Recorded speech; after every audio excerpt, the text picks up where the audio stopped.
Hello everyone, this is Crota giving you guys now game number 3 in this series. Grubby spawning on the bottom left hand side of the map as the red Protoss. Meanwhile on the top right of the map we have a Vortix spawning as the blue Zerg.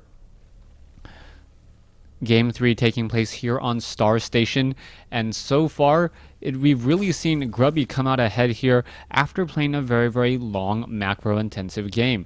Vortix had that early advantage that we saw him having game 1 as well, but as the game went on and as the battles took place, Grubby was able to trade very efficiently with his units.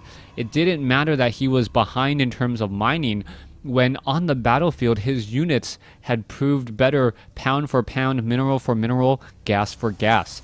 Now, Vortix needs to go over in his mind, figure out what he did wrong in game number 2 and correct those mistakes. Meanwhile, Grubby needs to figure out how to recreate that similar scenario or reinvent the game altogether. He can try and make the game go long, and by going long, hope to trade very efficiently, or change up the strategy so that Vortex's early game advantage is actually not that useful for him. We're now getting into the mind games in this best of 5 series as we're all tied up at 1 game apiece. So far, Vortix now placing down that spawning pool first. It looks like he has been favoring that particular build. Meanwhile, on the other side of the map, Grubby is going for that gateway and also going for double assimilators. 2 assimilators, we should be getting up a cybernetics core followed by a nexus sometime around the 4-minute 10-second mark if he does go for a similar build such as he did in game number 2 with those stargates. Now, I am kind of curious as to why Vortix gave Grubby such an early advantage with those phoenixes. The Phoenixes had picked up a handful of units. There was about 1,100, 1,200 resource difference on the field before any real engagements happened. Those Phoenixes were able to pick up roaches, able to pick up drones, pick off overlords, and I really think that was a telling difference. Towards the end of the game, there was many times there was only about a 2,000 to 3,000 resource difference, meaning if Vortix had an extra 1,000 worth of units on the field during the early portions of the battle, he may have been able to trade much more efficiently. You can see now Grubby doing the 2 probes per assimilator trick. This does ensure maximum return rate for each probe, as we already see the nexus now coming into position at the 7 o'clock location. Meanwhile, at the 1 o'clock location, Vortix is setting up this hatchery off over here. You can see that the queen is going to be making its way over, and now Zerglings just holding the Zelnaga towers as Vortix quickly scouts out, sees the nexus, and now backs away.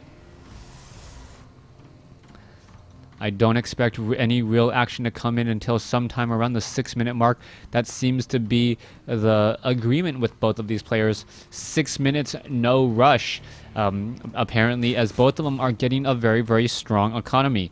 At this point, though, Vortix does need to set up his third base. You can see that this base is going to be saturated rather quickly, especially with the help of this extra queen down over here and this extra base. Now, Vortix is not the type of player who goes for a macro hatch, so I am expecting a drone to come in here right around the 5-minute, well, I was going to say 6-minute mark, but I wouldn't be surprised if a drone came down in the next couple of seconds. Well, I guess the next couple of seconds is the 6-minute mark. Meanwhile, we are going into that Stargate. Stargate is being built. Where is it being built? Oh, there it is. Oops, there it is, located right next to the nexus down over here. Meanwhile, drone is already in position, 6-minute mark, 6 minutes and 5 seconds. Come on, drone, grow up and be a hatchery. There we go. All right, a little bit of a delay there. Vortix was floating close to 600 minerals before he finally placed down that hatchery, as the Phoenix is going to be getting in another quick kill. So far, what does this mean? The Phoenixes have been scouted out. We should be seeing a lot of spore crawlers now, as the Phoenixes are now out on the field. You can see a second Overlord will get taken down here, and oh, what is this? Yes, the second Overlord now gonna get shot down here as well. This one Phoenix still hunting for more Overlords is not gonna be able to find anything relatively quickly, but Vortix losing 200 resources quick, and nope, not gonna lose that Overlord at all, as we're now looking at the Phoenixes still flying around. Not quite sure why Grubby decided to leave that alone there. Perhaps he wanted to come in with the harassment. And now we also see Vortix already has built up, I believe, a total of 5 spore crawlers, 4 to 5 spore crawlers on the map here to try and protect his units. Zerglings unable to make their way through, as the Phoenixes are now looking perhaps for some easy kills.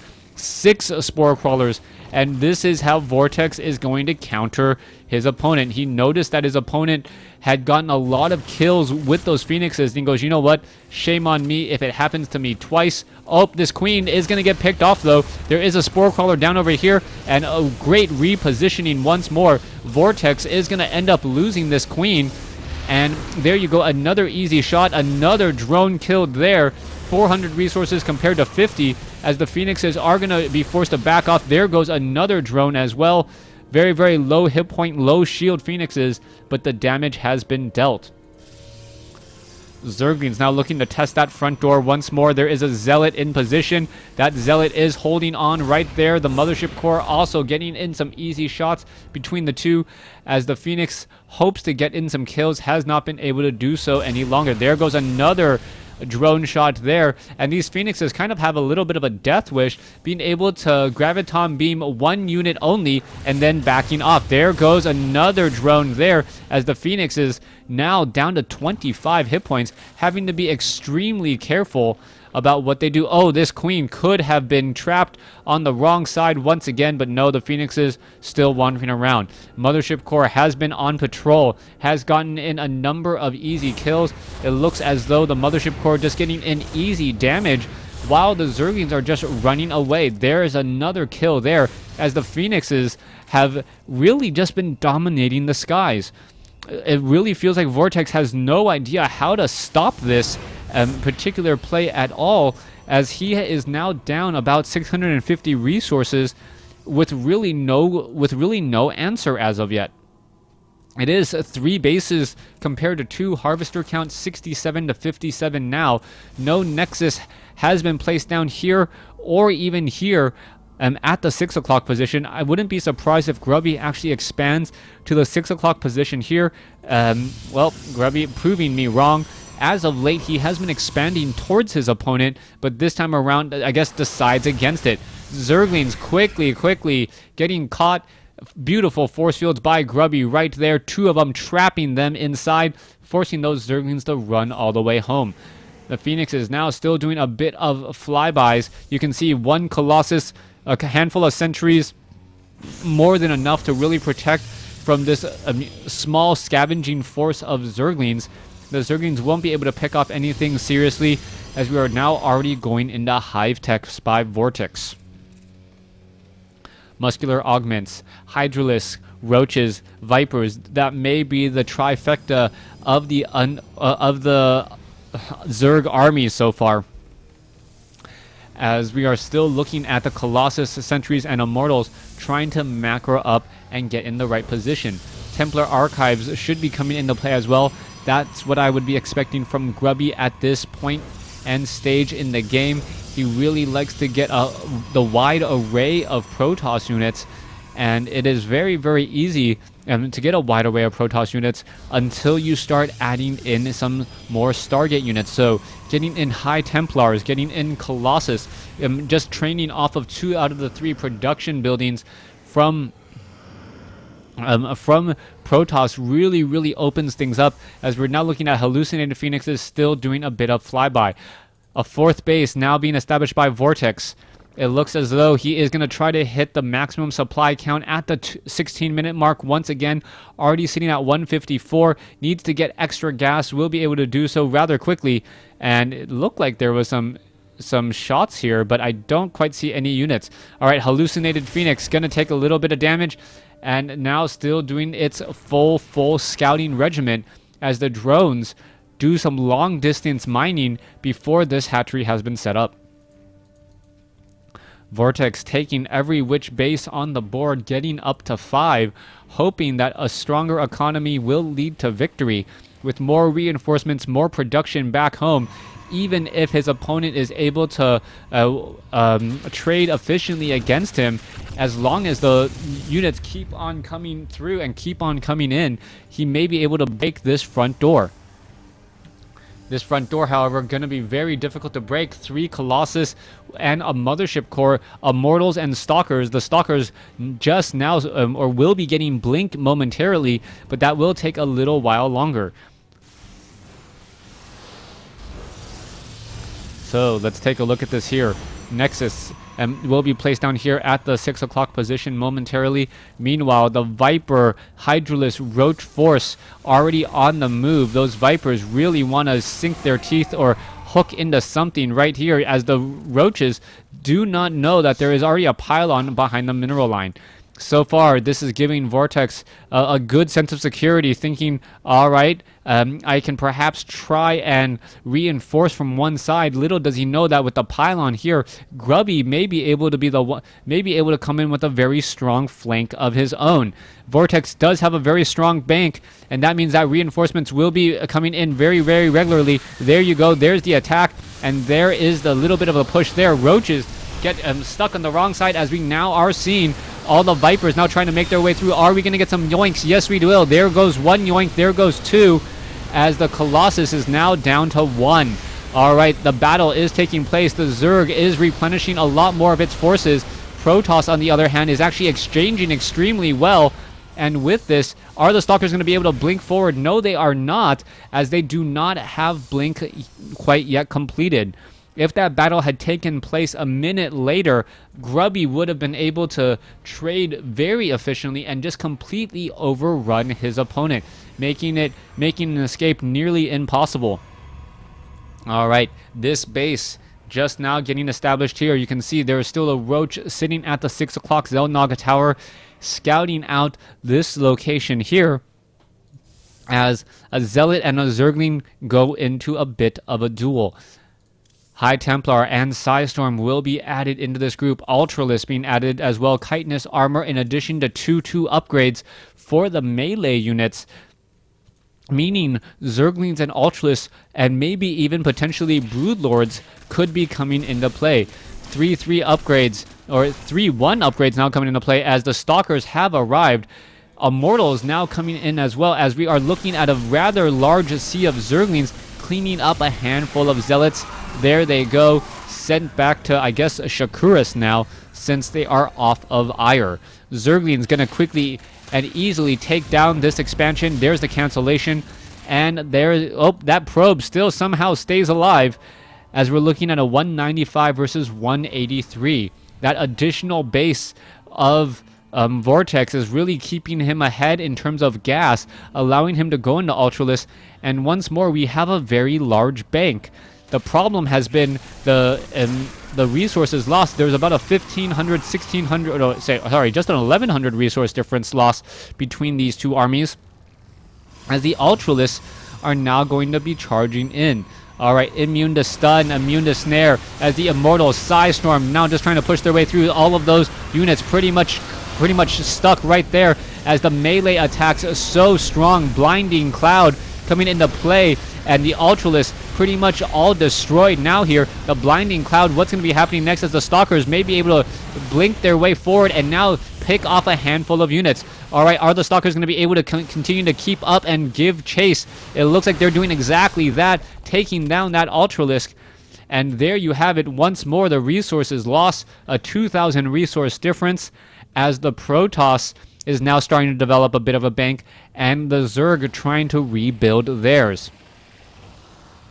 Viper consuming off of a hatchery, trying to regenerate a bit of mana, should get a lot more Blinding Cloud as well. There's that consume, converting 200 life into 50 energy, and that hatchery is going to be a little bit worse for wear.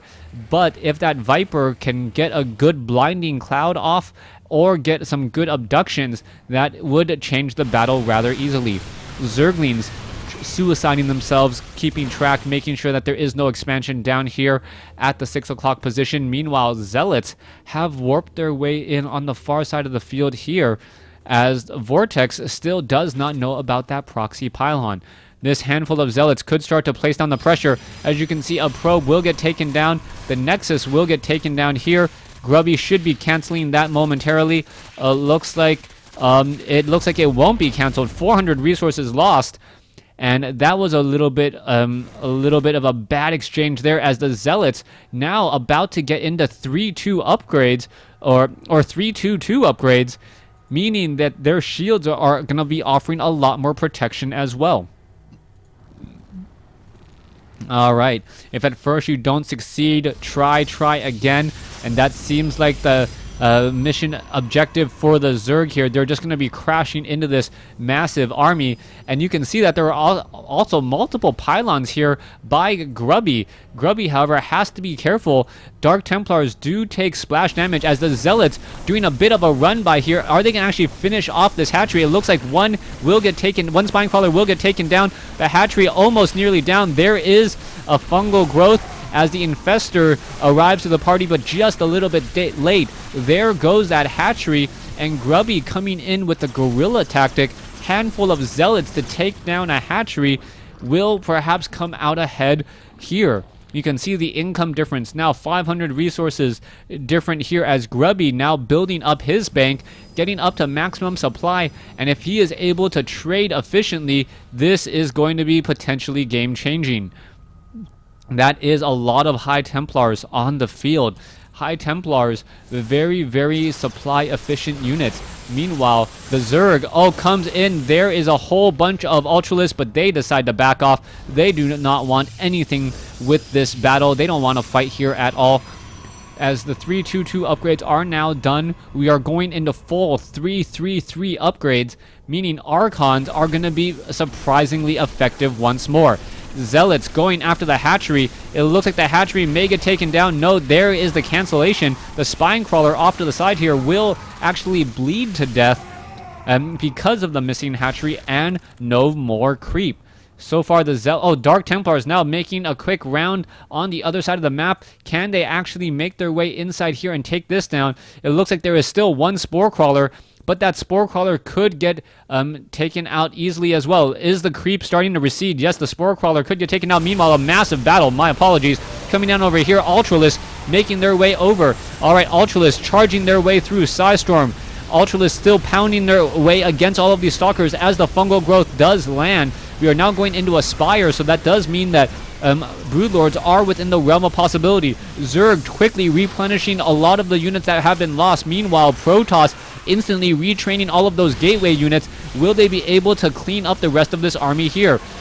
Unit after unit is falling. The Stalkers are falling rather quickly to the Ultralists. But once the Immortal is here, it should be enough to just finish off everything here. The Roaches should not be engaging at all. And the Stalkers could blink forward. No, they cannot. And both sides just exchanging unit after unit. But it really just feels like Grubby is going to be coming out ahead. Grubby has been trading much more efficiently, but he is now down a base. You can see the 12 o'clock location, really not much mineral mining going on off over here. Meanwhile, a large amount of Zerglings, Roaches, and Infestors coming in across the center. Meanwhile, Vortix here still hoping to rebuild many of his units. You can see drones are doing some long distance mining as the Zerglings and Hydralisks coming back into the center. Production tab, level 2 weapons upgrade. The Spire is now done. High Templar, Gravitic boosters. Gravitic boosters already online here, as you can see. No more gas there. I've never quite noticed the slight flickering on the assimilators when there's no more gas. Meanwhile, a probe has been spotted here. Vortix spots the probe spots the Overlord, and they're just content looking at each other for now, as we're now going into some very supply efficient units for Vortix. Infestors, extremely efficient, even though that their fungal growth has been nerfed from the Wings of Liberty Day. If you're able to land it, it is still very, very powerful. Here we go. Here's the battle, but some Psystorm causing these units and separating them once again. You can see that the High Templars are trying to reinforce here. Are we going to see? Oh, there's some feedback. There's some side storm there, and some damage was dealt, as all of units have taken a fair amount of damage here. This is not looking good for Vortix. Vortix cannot allow these Psi Storms to rain down. You can see that there is still a handful of High Templars there, but those High Templars don't actually have enough energy for a Psi Storm, but somehow still able to really scare the rest of these units.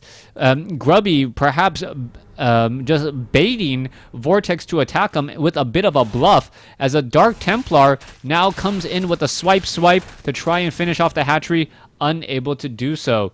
Off to the north, you can see only gas being harvested here.